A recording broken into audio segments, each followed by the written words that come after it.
All right, hey, welcome. We're going to hit chapter 8 or finish up chapter 8, depending on where you are with this. And so let's talk about this for 20, 30 minutes and see where we get. So we finished up chapter 7 with the problems from the problems from the Articles of Confederation. And the problems of the Articles of Confederation really got highlighted by Shays' Rebellion, in which Daniel Shay, a farmer from Western Massachusetts, was in rebellion against the state government, really the bankers in Massachusetts, over the ideas of unpaid taxes and the inability for farmers to make hard currency to pay their bills. And the governor of Massachusetts asked the federal government for help. They are unable to provide assistance. So the Massachusetts governor has to create a militia and run it out himself to put down the rebellion. And it's going to cause the powers that be, the political movers and shakers, to get together and hold what becomes known as the Constitutional Convention in Philadelphia. The Constitution gets written. You guys learned about that, right? And so in June of 1788, New Hampshire becomes the 9th state to ratify the Constitution, making it the new law of the land. So we took the Articles of Confederation and we threw it away. Originally, we were just going to change it, but Rhode Island doesn't show up, and without all 13 states, you can't make changes to the Articles of Confederation. So we just get rid of it. Federal elections are held, and the first government's created in 1789. George Washington is unanimously elected president. He's the only president to be unanimously elected. Federalists, these are the people that favor the Constitution, actually don't make up a political party to begin with. In fact, in the United States, political parties don't come about until really the end of Washington's 8 years in office, basically because you don't need political parties at this point, where the government's just beginning. Politics are the experiment of democracy is trying to figure itself out, and you don't need political parties to help people organize or make shortcuts towards understanding voting practices, political beliefs, those types of things. And so while we do have democracy in the United States at this point is a little bit limited.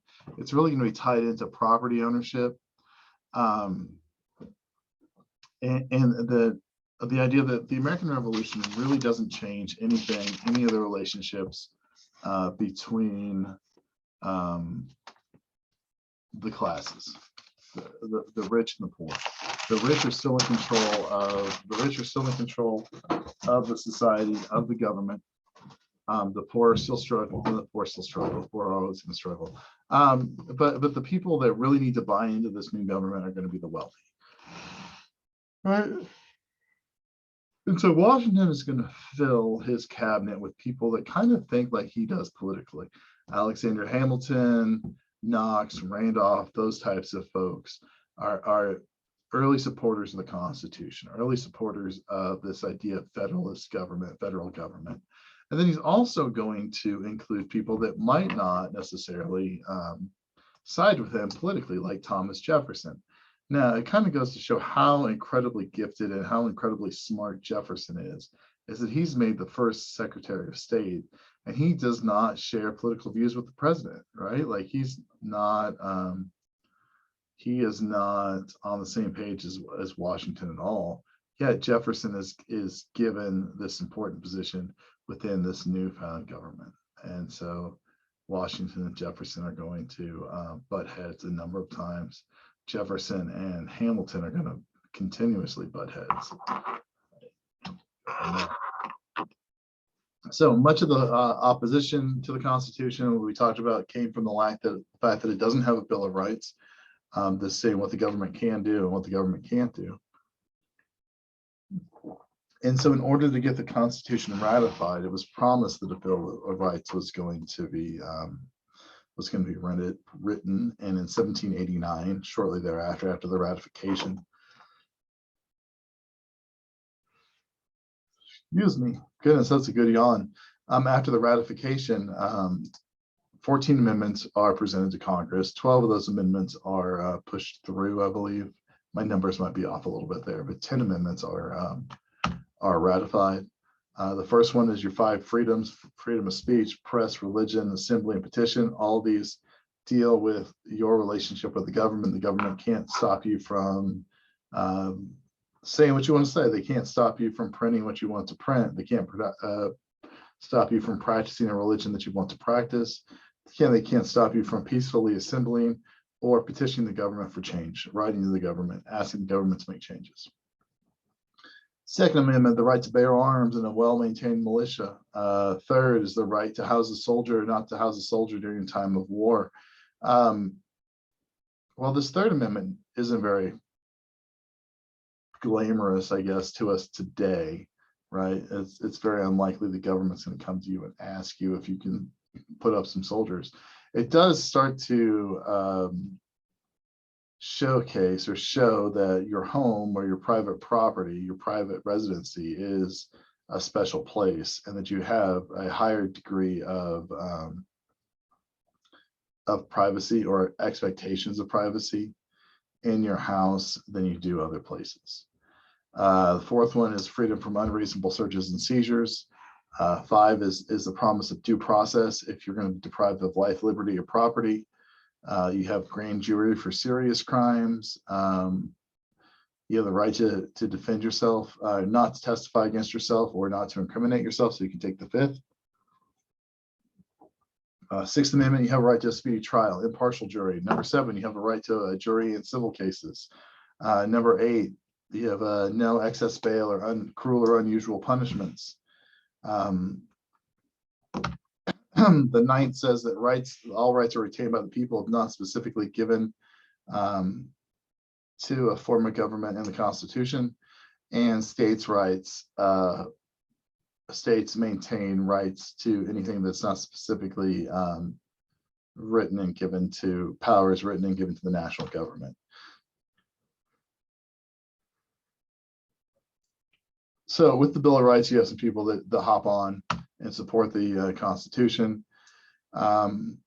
Alexander Hamilton is really one of the movers and shakers of this first administration, and he kind of gets overshadowed in a lot of history up until probably, I don't know, 5 or 6 years ago, with the production and the publishing of Hamilton the musical. And then all of a sudden Hamilton becomes like this big, larger than life political figure. But for a long time, Hamilton was kind of swept under the rug. He was important to the Washington administration, important to the Federalist Papers, but wasn't necessarily revered maybe the way that he is today. So America has some problems. The American government is deep in debt. In some individual states are still deep in debt, haven't been able to pay off their debts to other countries. And the United States as a country hasn't been able to make a payment on the monies that we borrowed during the Revolution, really since the 1780s. And so all of a sudden we're a huge credit risk to Europe.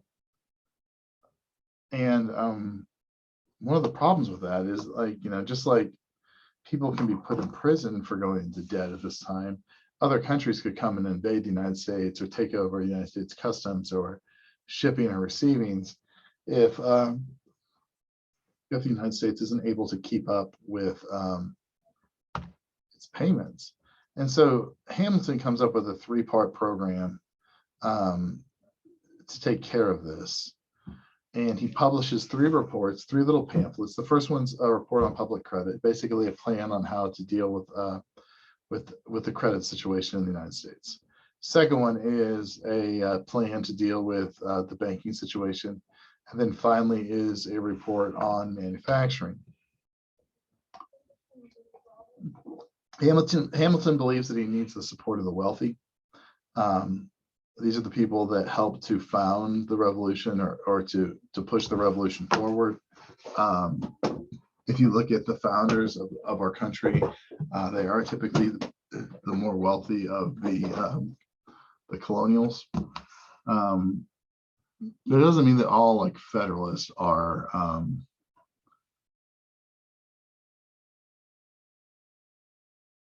super wealthy, or like all the wealthier Federalists, because there's some very, very well-to-do anti-Federalists. James Mason would be an example.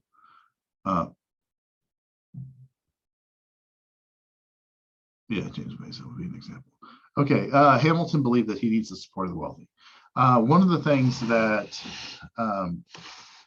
that commoners have done, or not commoners, just people that were maybe enlisted in the army and paid with paper money, they sold their paper money to people with hard money, hard currency, gold or silver, really at fractions of the wealth of that paper money. And the rich people bought this in hopes that one day the government would fulfill the promise of that money.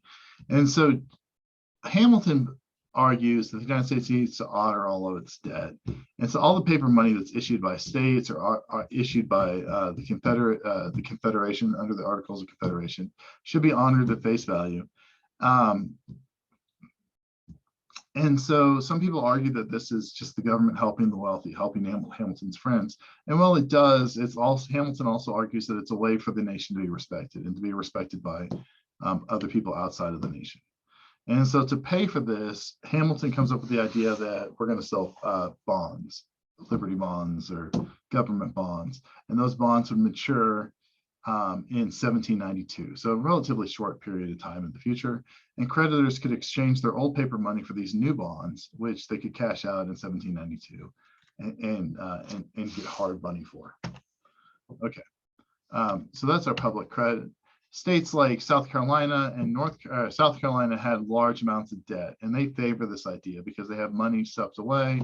And the federal government's going to make a lot of money and hopefully pay off state debt, because the federal government's going to assume some of that. States like North Carolina and Virginia had very little debt, and they don't like this idea of them having to pay off war debt for other states. And Hamilton believed that if the states and the wealthy individuals were invested in the new nation, then the outlook of that country, of our nation, would be greatly improved. And so in exchange for the assumption of state debts and public debt, Hamilton and the new government basically struck a deal with Jefferson and James Madison.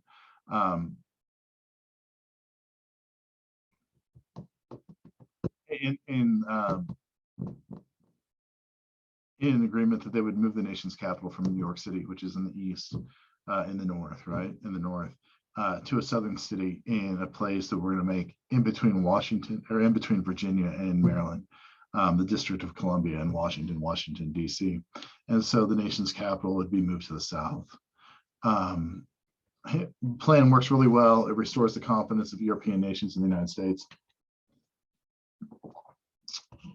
Hamilton wants to establish a national bank. They can regulate and control the purchasing of the printing of money. You print too much money, then your paper money loses its value. And so Hamilton's concerned about the value of the US dollar. He also argues that if we have a national bank, that we could issue loans. We would have a place to hold the money when the federal government sold westward lands, and that people could buy into the federal government's bank as shareholders, and therefore further strengthen the connection between individuals and the government. Thomas Jefferson argued that a national bank would give the federal government too much power, and that it wasn't a power that was given to the federal government in the Constitution. Hamilton, so it's not an express power. Hamilton argues that the implied power clause or the necessary and proper clause would cover such a thing. And Washington agreed with Hamilton and created the bank in 1791. And it exists until, I don't remember when the first national bank charter runs out, but we do have a series of national banks early on in our nation's history. Hamilton also is looking at manufacturers, and he believes that the key to the United States being successful on a global market is our ability to manufacture and sell goods. And he wants to tax these goods. He wants to put tariffs on things, and he wants to raise federal revenues. And one of the taxes he proposes is a whiskey tax, and this is going to come in, is going to play an important part in our story here in a little bit. But basically, he's going to put a small tax on each gallon of whiskey that's produced in the United States, and he believes that those taxes are going to be passed on to the consumers of those products. When we get to the Whiskey Rebellion, it's going to become apparent that not all whiskey produced in the United States is produced for sale. Let's see, we're going to place tariffs on foreign-made goods, and Washington approves all these. And to be honest, it actually works. Hamilton's a brilliant economist, gets our nation off on a good footing, and things move along pretty well. First political parties: James Madison, Thomas Jefferson believe that the government's overstepped its bounds, that the government of the Federalists, specifically Washington's administration, is too powerful, has gone out of what the original Constitution was supposed to do. Jefferson argues that the national bank and the use of tariffs to raise money was too much. And the new government's going to be used to the advantage of the wealthy or the people that live in cities. And Jefferson really wants to create a nation of small farmers, self-sufficient farmers that just live on their own land and produce exactly what they need and sell anything extra that they make for to create some kind of a market. Jefferson helps to organize a paper that's going to argue for these ideas. It's called the National Gazette. It becomes an anti-federalist newspaper, and it's going to attack Hamilton and Washington, the Hamilton and Washington administration. They're going to write horrible things about each other, all the while Jefferson is serving on Washington's cabinet. The paper is popular enough to kind of spring its own political party. And so there's enough discontent with the early American Federalists that the Democratic Republican Party is formed. The Democratic Republican Party favors things like limited government, decentralized power, so giving the power back to the states, the ability for states to choose what's right for their people, this idea of yeoman ideas of small farms, and the promotion of the public good versus the private self-interest of Federalists. So what's good for everybody what's best for the nation are programs that benefit everybody and not just the wealthy. And so this is the idea of the Democratic Republicans, and they start to grow in popularity. Okay. We're going to see some growing pains in the United States. Early on, 1790, we passed the Naturalization Act, which defines what it means to be an American citizen.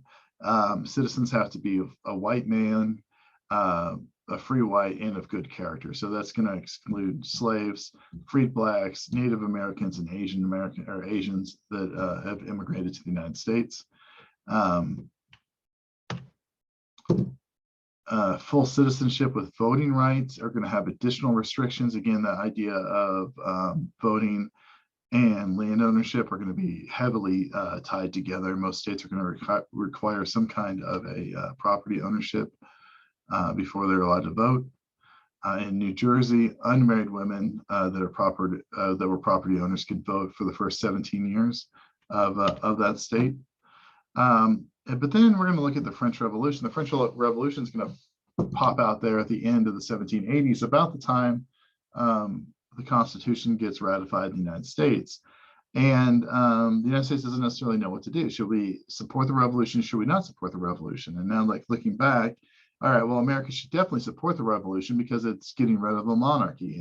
And America was a democracy, and we're trying to spread our ideas of democracy and capitalism to other places, although capitalism is kind of a secondary idea in America during this time. And at least at the first part of the French Revolution, it's relatively peaceful. You have the storming of the Bastille, you have a couple deaths there, but like other than that, it's not like widespread chaos to begin with. And then as the well, I don't know if that's true or not. As the revolution kind of has high morals from the Enlightenment, and those are going to be the things like the Declaration of the Rights of Man, the first French Constitution, those types of things. But at the same time, you're going to have like the Great Fear. You're going to have the storming of the Bastille. The Jacobins that are going to eventually take power in the revolution are going to drastically turn that thing to a much more radicalization of the relationship between government and the people. And so the Americans are kind of torn as the revolution steers off of a path that's going to lead to democracy, into the reign of terror, which is going to result in the execution of over 100,000 French citizens, and the ultimate crowning emperor of Napoleon. The Federalists are going to use this as an example to showcase the evils of democracy. And to be honest, both sides aren't wrong. The Democratic Republicans are going to argue that the French Revolution is an example of the ideas of the Enlightenment, and absolutely they are. Like the Declaration of Rights of Man is a wonderful document that's influenced heavily by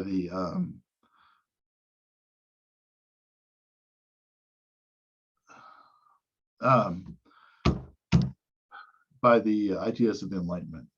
But at the same time, the Federalists are going to have a good example of mob rule, like with democracy. Basically, democracy is without limitations on the rights of the majority. The will of the majority becomes mob rule, and that's what exactly happens in France during the French Revolution, and it spirals out of control. France had requested that the United States pay back war debt from the revolution, and Washington continuously declines because in Washington's ideas, we had borrowed money from the French king, we borrowed money from the monarchy, and we weren't going to pay it back to the French Revolution, to the revolutionaries, only to have the monarch win or the monarchy return to France and demand payment for a second time. So the Americans kind of get out of our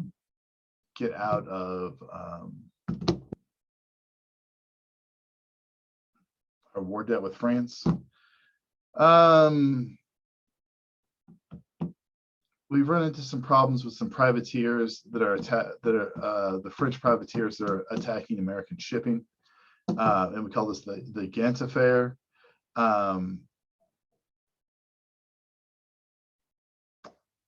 The British are also capturing ships that trade with France. The Americans trade with Britain by 1793. It's just a period where the French, the British, and the Americans are really not recognizing each other's freedoms on the sea to trade. The British want to avoid war with the United States. They offer to pay for cargo. The United States sends John Jay to England, and they work out a deal.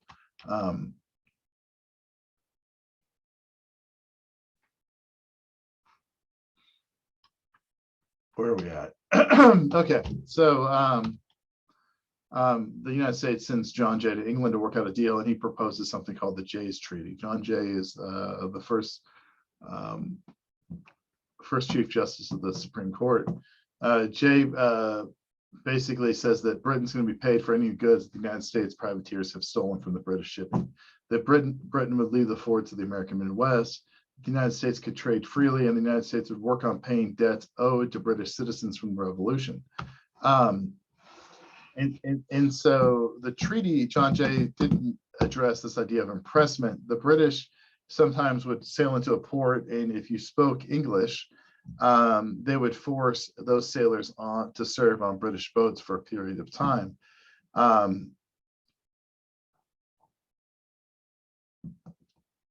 And this is going to cause problems. It's going to be one of the things that's going to lead to the War of 1812. But the John Jay Treaty, or the Jay Treaty, is going to improve relationships between the United States and Britain, which is going to harm the relationship between America and France. Spain is going to sign something called the Pinckney Treaty, which is going to allow the United States farmers to ship goods through New Orleans, which was one of our chief goals in the West. As America expands west over the Appalachian Mountains, we need to use the Mississippi River to ship goods to markets, and the easiest way to do that is through the river system and down the Mississippi through New Orleans. Spain does this to counter off any perceived alliances between the United States and Britain. And while this sounds funny because the Americans and the British just fought a war, right? But the Americans and British have a lot of history between each other, and we're going to fight another war here before too long. But the Spanish are very concerned that the British and the Americans are going to form some kind of a alliance and dominate North America. And to be honest, that's pretty much what we kind of do. The John Jay Treaty shows that the Federalists favor Britain over France, and the Democratic Republicans kind of feel betrayed. And there we go. And so while that's going on, all those things are being worked out, we have the Whiskey Rebellion. And we talked briefly about Hamilton's plan to tax whiskey that's made in the United States. We put a 7.5-cent tax on every gallon of whiskey or rum that's produced in the United States, which isn't a big deal if you're a producer of alcohol for consumption, like you're making alcohol to sell. The problem is if you're making alcohol either for consumption for yourself or as a form of currency. And so in the American West, we've already had a situation with Shays' Rebellion in which there wasn't enough hard currency for those farmers to pay off their debts. And there's not enough money for a real cash economy to take hold in the American West at this time. When we talk about the West, we're just talking about just west of the Appalachians. And so one of the ways Americans would get over that is through the barter system. And one of the biggest cash crops at that time, or crops that were grown out in the West, was corn. And if you take corn and you process corn, you distill corn, you can turn it into whiskey. And so one way that you could trade and do business was you could trade whiskey. You could trade gallons of whiskey, quarts of whiskey, pints of whiskey, whatever the cost of your product was. And so when cash was hard to find, whiskey was a way that you could sell.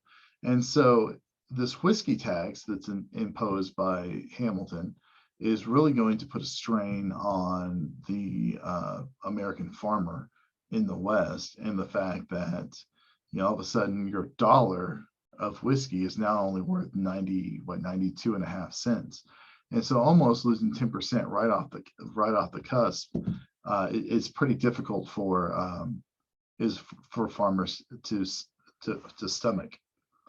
And the farmers in the West see the actions of the Americans, especially with like the Jay Treaty,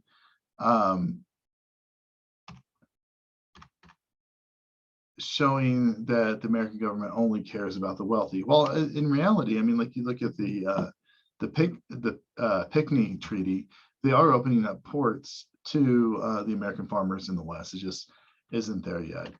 Okay, and so 4 counties in Western Pennsylvania basically take up arms in 1794 against the Whiskey Rebellion. They tar and feather officials. They interrupt the mail service. They start to intimidate wealthy citizens. They burn down houses. They burn down tax collection houses. So basically, they use the same tactics that the Sons of Liberty would use during the American Revolution. They reach out to France and England in support of their revolutionary ideas, and France and England don't want anything to do with them. But these ideas begin to spread to places like Kentucky and rural South Carolina, and all of a sudden the American government has a real problem on their hands. Like, how are they going to deal with these farmers that are in revolt? And so we looked at Shays' Rebellion last chapter, in which the governor of Massachusetts asked for help to put down this rebellion, and he found no help. But then we look at what Washington's going to do right here. Washington is going to form a 13,000-man militia and march them out through Western Pennsylvania. He's actually going to lead the troops himself. He's going to be the only acting commander-in-chief president that's going to lead troops in combat, I guess. But by the time he gets out to Western Pennsylvania, the riot's over. Everybody's gone home. The militias have disbanded. and peace is restored. But what Washington does with this militia is he shows that the federal government is going to enforce its laws. And if you rise up against the federal government in rebellion, the federal government is going to respond with force. And so while Shays' Rebellion brings out a weak response from the state of Massachusetts, the Whiskey Rebellion brings a strong response from the federal government. And America is seen as having a stronger federal government at that point.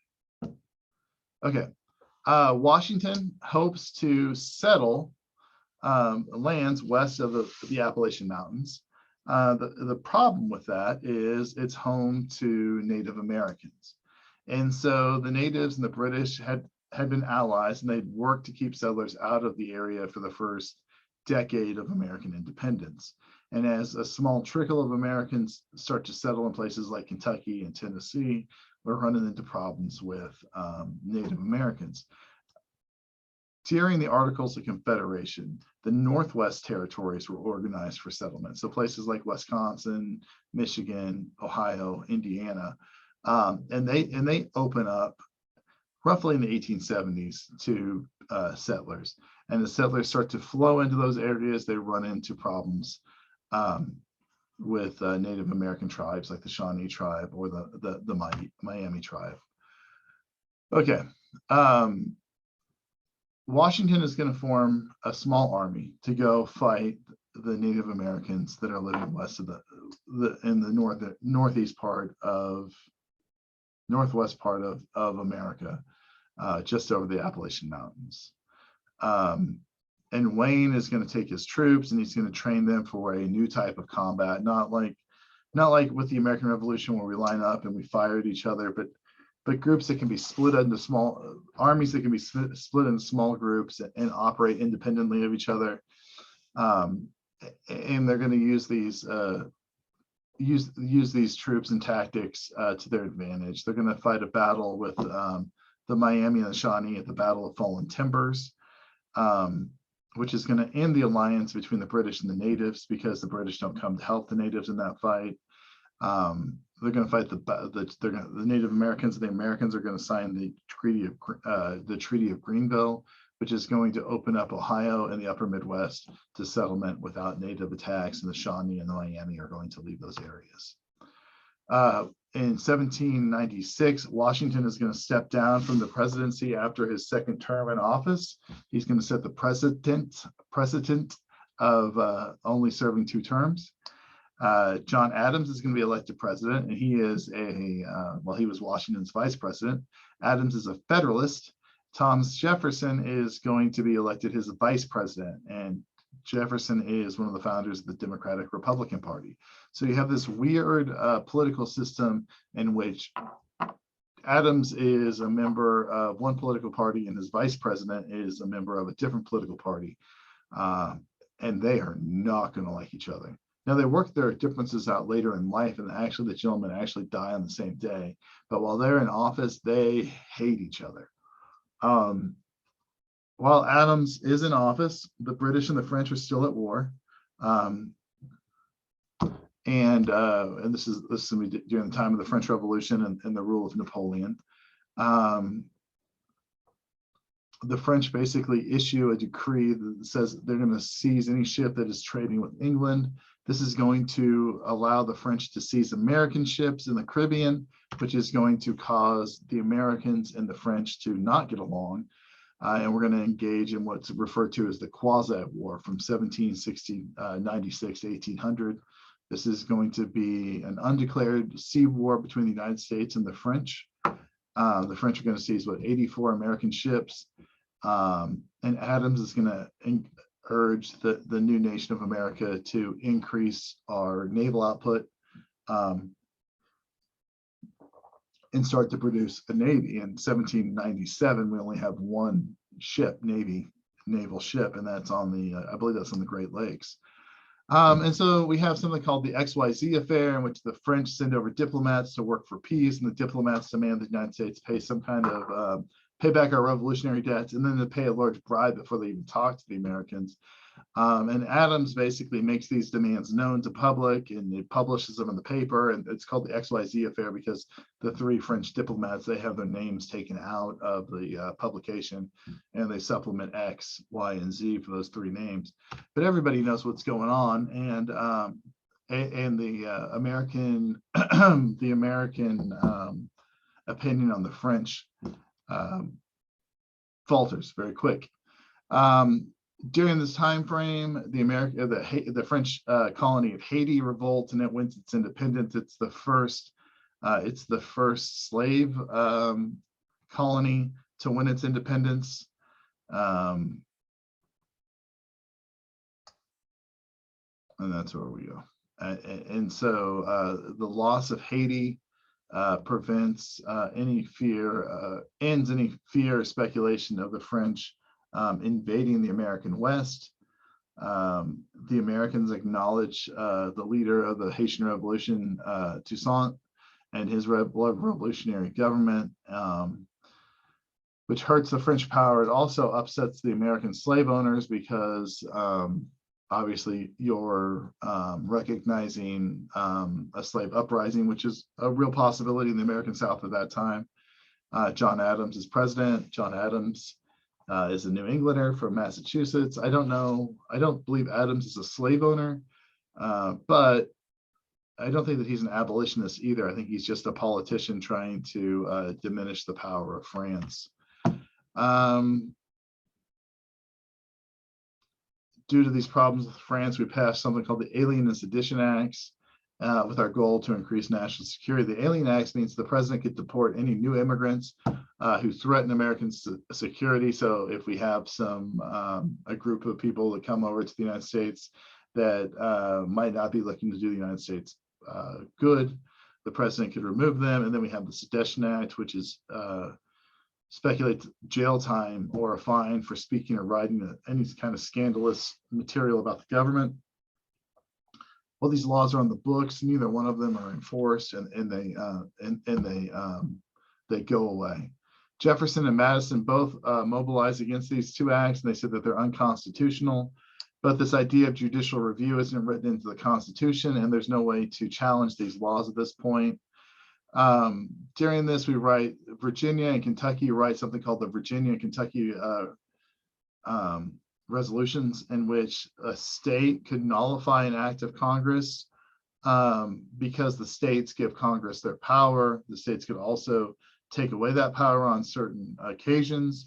The states reject this idea, but the idea of constitutional review is going to reappear in the court case of Marbury versus Madison here very shortly. In 1800, the quasi-war comes to an end, and the French and the Americans start to reopen trade, and we end the seizing of American ships. Jefferson wins the presidency in 1800. There's actually a tie between him and Aaron Burr that creates the need for a new constitutional amendment, which creates the 12th constitutional amendment, which makes voting for president and vice president a part of the same ticket. Before, what would happen is you would just have a long list, and you would decide, everybody would have a number of 2 votes, and the person who got the most votes would be president. The person who got the second most votes would be vice president. Well, the problem with the election of 1800 is somebody was supposed to not vote for Aaron Burr, and all the Democratic Republicans vote for Jefferson and Burr, so you end up with a tie, and that tie ends up going into the House of Representatives. And there's some political games that take place, and Jefferson is able to outmaneuver Aaron Burr to become president.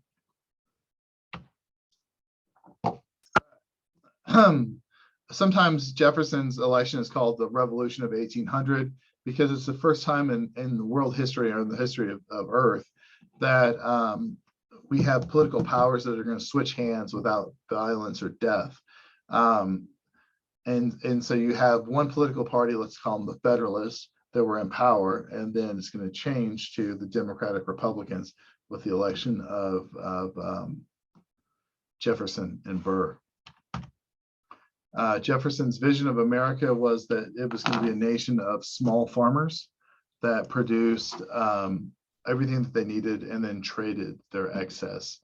He turns away from this idea of the urban and merchant elites that dominate the North.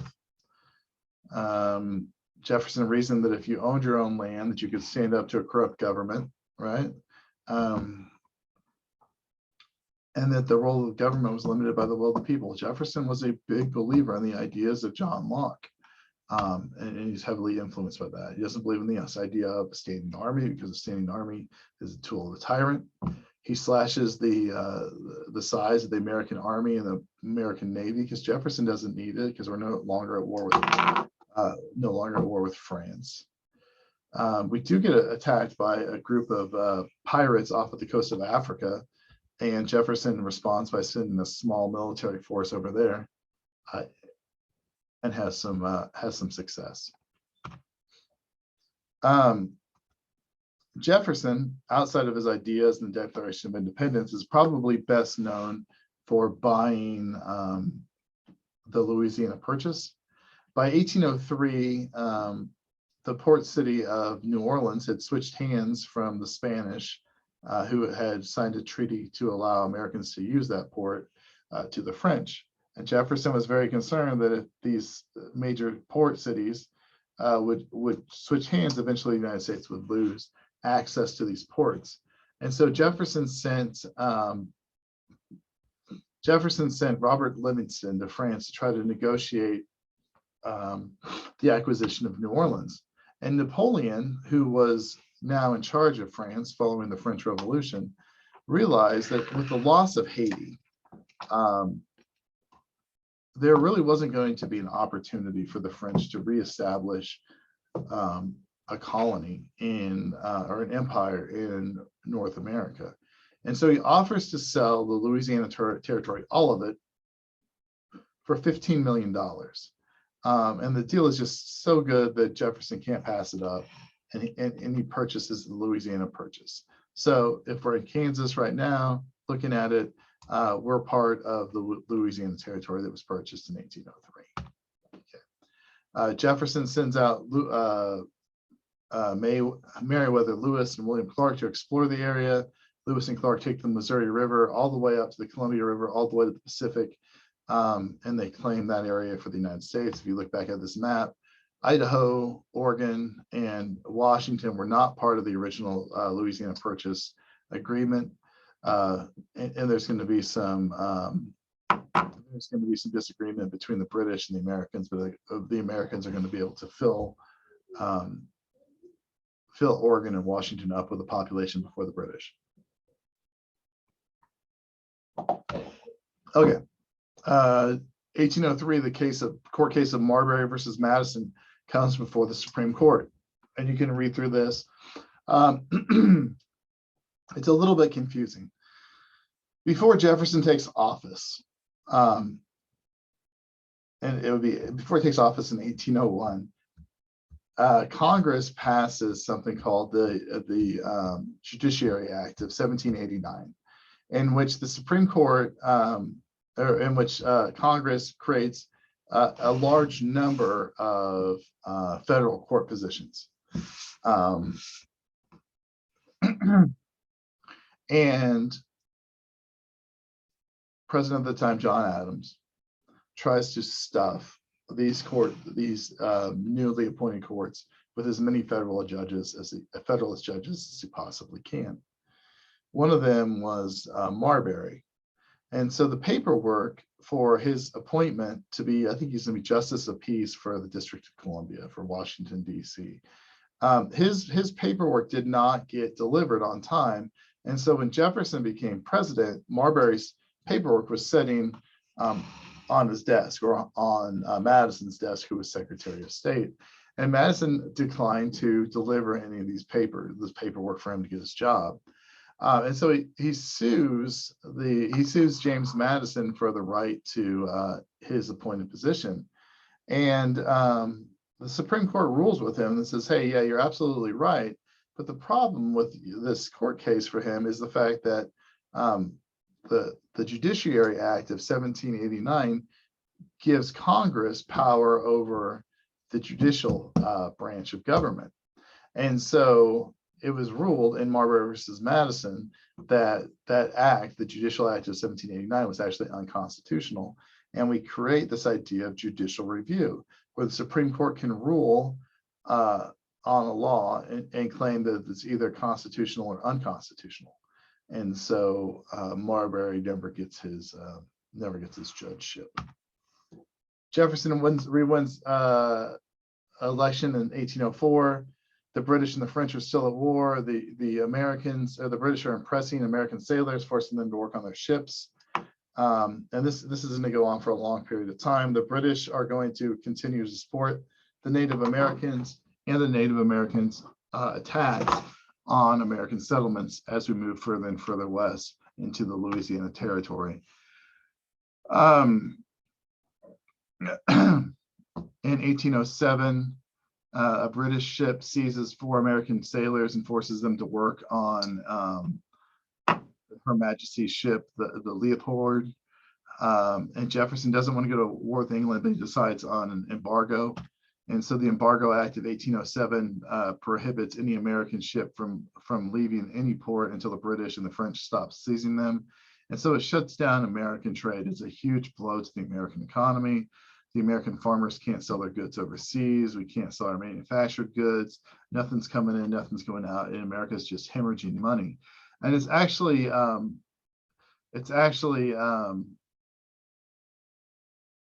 such a bad situation that Jefferson changes it, and he changes the bill, and he changes it to something called the Non-Intercourse Act of 1808, in which no trade with France or Britain, but everybody else is okay.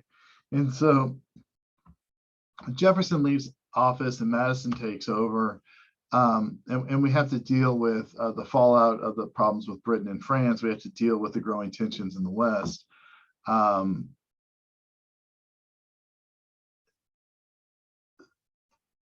In Indiana, we have a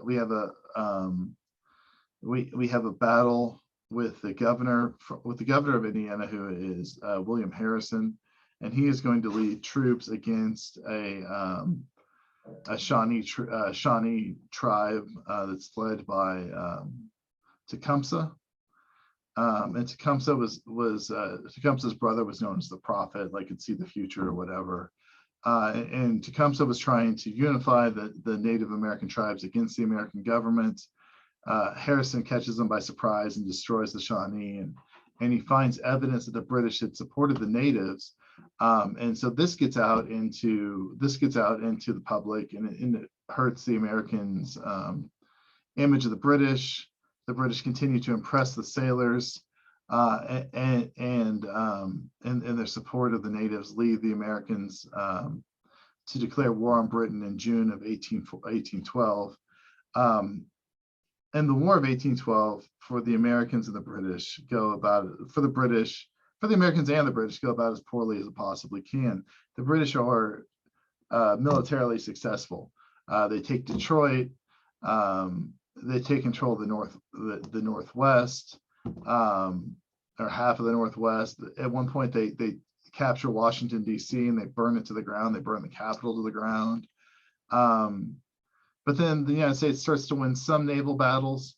During this time frame, France and Napoleon escapes from his first prison, and the British have to turn their attention back to France and back to England and back to Napoleon. One of the outcomes of the War of 1812 is that Francis Scott Key is going to be held prisoner by the British while they attack the port city of Baltimore, and he watches the attack and he writes the Star Spangled Banner, which is actually a poem, but then gets set to music and becomes our national anthem. And so the British defeat Napoleon in Europe, and they want to end the war, and they just want peace. And so the Americans and the British, they signed the Treaty of Ghent in 1814, and basically nothing happens. The borders remain the same. The United States is going to pay back the debt from the American Revolution, and the English are going to remove their soldiers from the forts in the West, and they're going to stop the impressment of U.S. sailors. Ironically, the most famous battle of the War of 1812 is going to happen after the peace deal is signed. The Battle of New Orleans is actually a major victory for the Americans. The British had taken the port of New Orleans, and General Andrew Jackson leads a group of Americans on a raid of New Orleans and captures the city for the Americans. But this happens weeks and weeks after the peace deal had actually already been signed. And there's a great Johnny Horton song that is linked right there if you want to take a couple minutes and listen to it. So that's chapter 8. I hope it didn't bore anybody too bad. Everything else will be in Canvas for you guys. So look forward to talking to you later. Bye-bye.